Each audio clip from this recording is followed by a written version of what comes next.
Hey guys, कैसे हैं आप सब लोग। उम्मीद करता हूँ कि आप लोग ठीक होंगे। और आज हम मैं और Malta is here with me that we gonna go to explore it's called cave of mount is like in Wisconsin. तो ये विस्कॉन्सिन में पड़ती है। तो अभी हम जाएंगे वहाँ पे और आपको दिखाएंगे तो कैसी है। एंड ये जैसा दिखता है यहाँ पर, and that's a gift shop right there.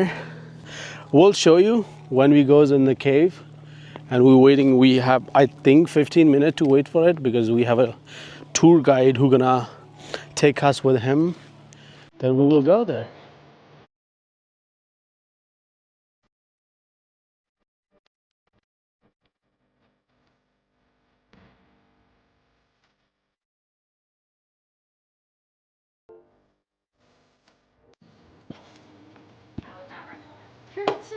Hello. Hello.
ये फिश है, ये फिश छप गई है पत्थर पे।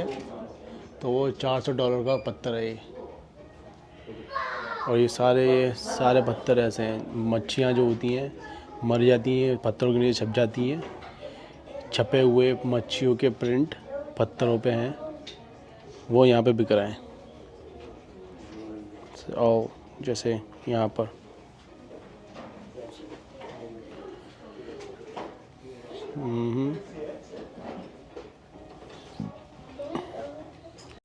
ये देख लो, ये पत्थर है, ये क्रिस्टल का पत्थर है और ये है $600 का। ये सब आर्कियोलॉजी का जो सारा होता है, जो लोग सर्च करते हैं, ये सब उन्हीं का ही आइटम है। We found this cave in August of 1939, so about 85 years ago now. At the time, the area right outside over here, that used to be a quarry. That means that they were mining for rocks by blowing them up. So exploding all the rocks out there, headed on this way, and they blew a hole right into the ceiling of our cave. Right where all these wooden beams are up above our head.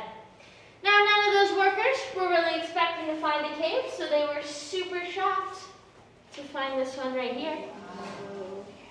They ended up calling their boss, telling him what had happened, asking what they should do. He told them to wait for at least 3 days before climbing down into this cave, just to make sure it would be safe, because caves can be very dangerous. This cave is a very safe one. Which is good luck for all those workers, because they did not listen to him. They all went home, got some flashlights, immediately came back, and started to explore. But it worked out, and they were all fine.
means that it is no longer sinking on its own. We know this because there used to be trees growing right up above outside. Trees cannot grow inside of an active sinkhole because the soil there is too loose and sandy. So because we have those trees, we know it's perfectly safe to be inside the cave.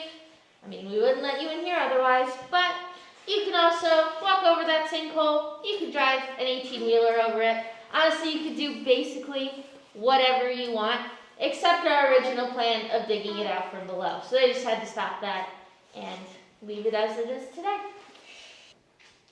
So there's a little speed bump sticking out of the ceiling there.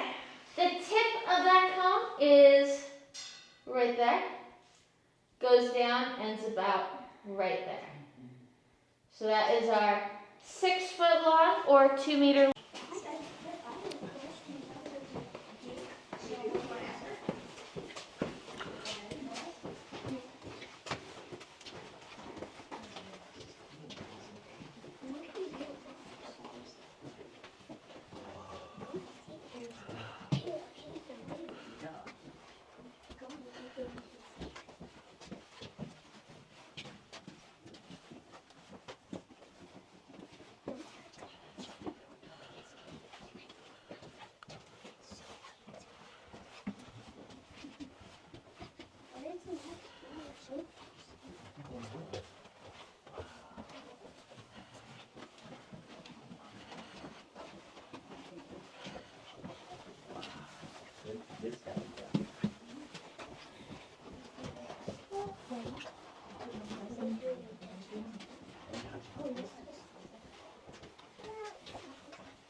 Now that theory lasted about 2 whole weeks. They didn't find anything. Now we know that they would have never found anything because this cave is actually a closed cave. A closed cave is a cave with no natural entrances for large life forms. So that means before the roof here got exploded, there was never a single human inside of this cave. That also means there's no way for any bats to get in here. No bears, no elephants, and no unicorns. They're all just way too big. Like I was saying, this is the only entrance, and it's covered up by a gift shop, so it's just not possible. All right, and we're gonna move on. An elephant can get you a cover. Someone must have been in it.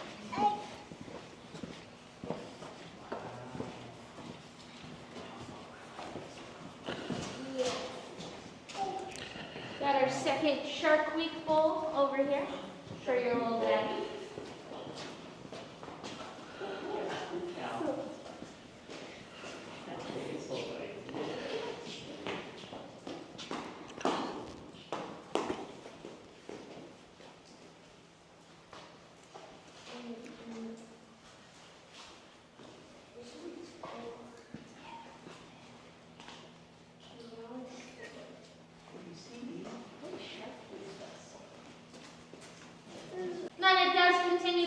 all the way in the South Cave where we saw that giant fossil.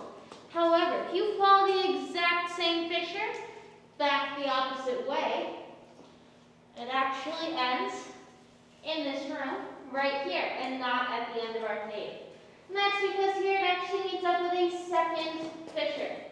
Second fissure goes up in this corner, all the way over there, even down the wall a little bit, which is kind of neat. And then it goes the opposite way, disappears over there, and then eventually does reach the end of our cave back there. So because there are two fissures in this cave, we actually think that this used to be two caves with a wall separating them. Over time, that wall disappeared, leaving us as the 5th largest cave in the state of Wisconsin. Or tentacles, or what they're actually called, ribbons. Those are ribbon stalactites. All stalactites form in basically the same way. You get a little teeny tiny drop of water, it has some rock inside of it, it rolls along the ceiling of the cave.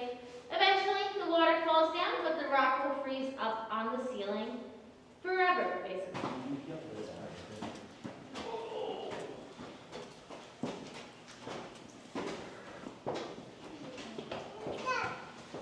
Wow.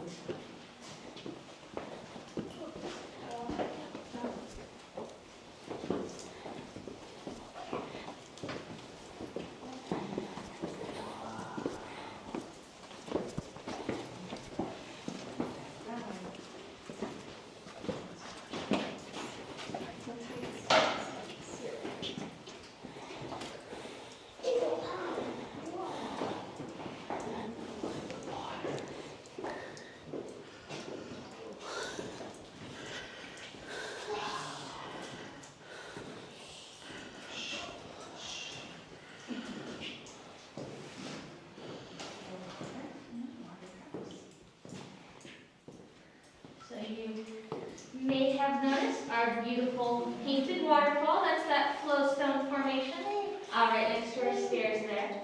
It shows all of the many colors we have in our cave. So this waterfall has some white. That is a mineral called calcite. Near the top, as well as down by the pool of water, there's a little bit of like blackish gray. That's a mineral called manganese. Then the red brown, which you see all over, that is iron oxide, better known as crust. You'll see all three of those colors all over our cave. And where you don't see those, you'll mostly see limestone, which is kind of a beige color. So all these teeny tiny little dust specks, they are called springtails. They just kind of float on the surface of the water here, and they eat bacteria. They're really tiny, and they don't move around much, so they're kind of boring to watch, but they are still very cool. They are the largest creatures native to this cave. They're also the only animals that live in here naturally.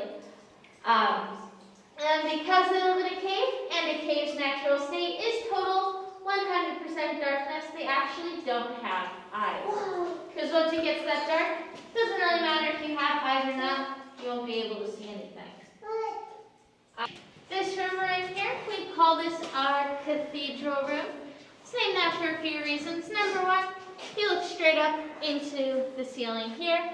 You'll notice some big domes, about 4 of them. Churches and cathedrals often have domes. Number two, this wall right here, covered in stalactites. We call that our pipe organ. That's what the first explorers of this cave thought that looked like. And number three, we actually do weddings in this room. Oh. Yeah. That got started back in, the first one was in 1973. There's 2 people who actually worked here. They fell in love while working here and decided to get married right in front of this pipe organ here. Now, up in our big domes, on our pipe organ, and in the ceiling by me, you will notice there are a lot of broken stalactites. That causes them to be flat on the bottom, like these ones here. Usually, naturally, stalactites are cone-shaped, and they go in one at that one. But a whole bunch of the stalactites in here are broken. Now, stalactites don't really just fall and break on their own. That's not something that happens. So something had to push them. In this cave, What pushed them was a very big flood. So this whole cave used to be underwater. While it was, at least one super big powerful wave or current came through, knocked all of these stalactites down. And it was actually so big and powerful, it's got this huge cluster right down here. All of this used to be hanging up on the ceiling somewhere. Now, we do know these are stalactites, even though they're this big on the ground. That is because stalactites are actually hollow down the middle. Little baby ones, like all of these, they're often called soda straws, because if one were to get broken again, you could pick it up off the cave floor and drink soda through it. I wouldn't really recommend it. I did hear from a chemist that it might actually be poisonous, so don't try it at home. On our big floor cluster, you'll notice a lot of rocks that are hollow straight through, and that tells us that they used to be little baby soda straws a very long time ago.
Got our third Shark Week little bowl here.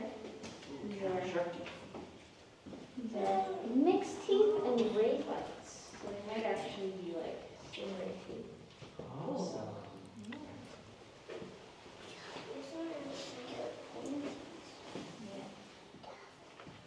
So I thought we don't need to run around stingray. Okay.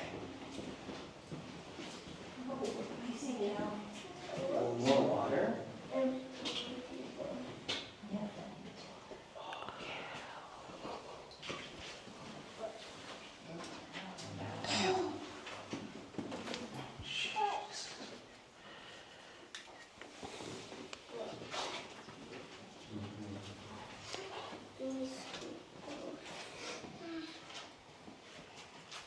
Number 2, a human has to be able to fit inside.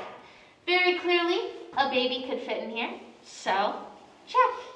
That's really all you need. Geologists are not picky about what you want to call a cave. And that's a cave.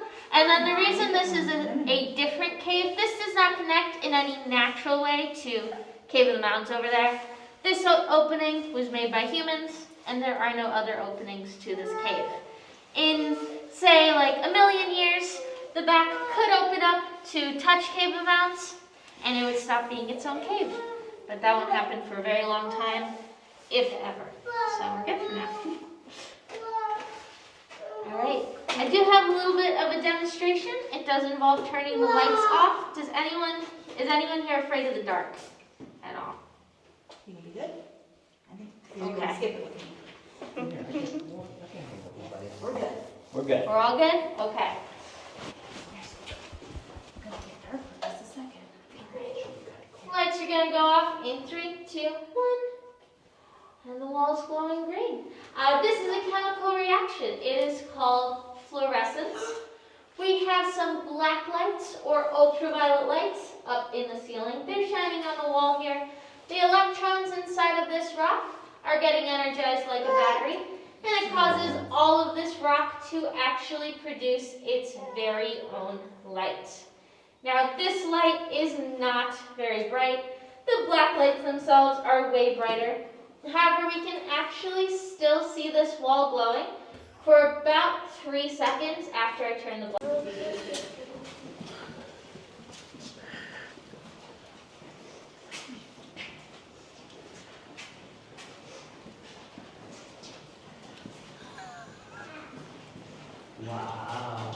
What do you think?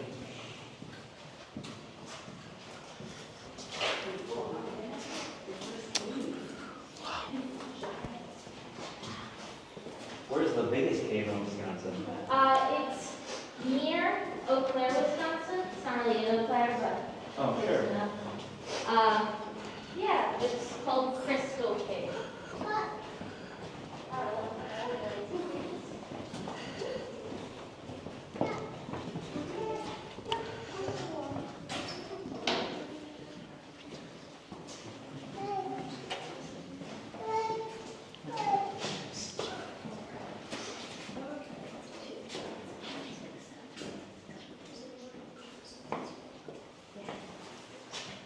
Yeah, just a little reminder, this is the spot with the weird overhang, so this time we're gonna walk on the right side. Oh,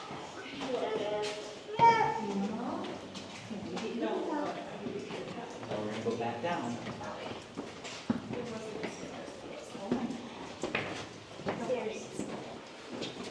Hold on to that railing, pal.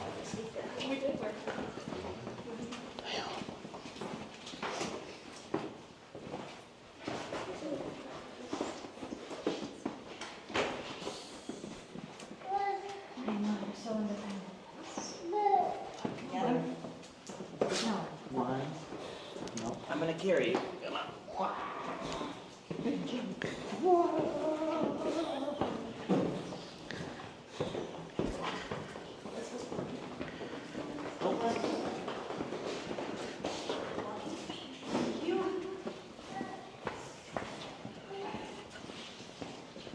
So that is the end of our tour today. I hope you all had fun. Hope you learned some cave facts. If you have any more questions, you can ask me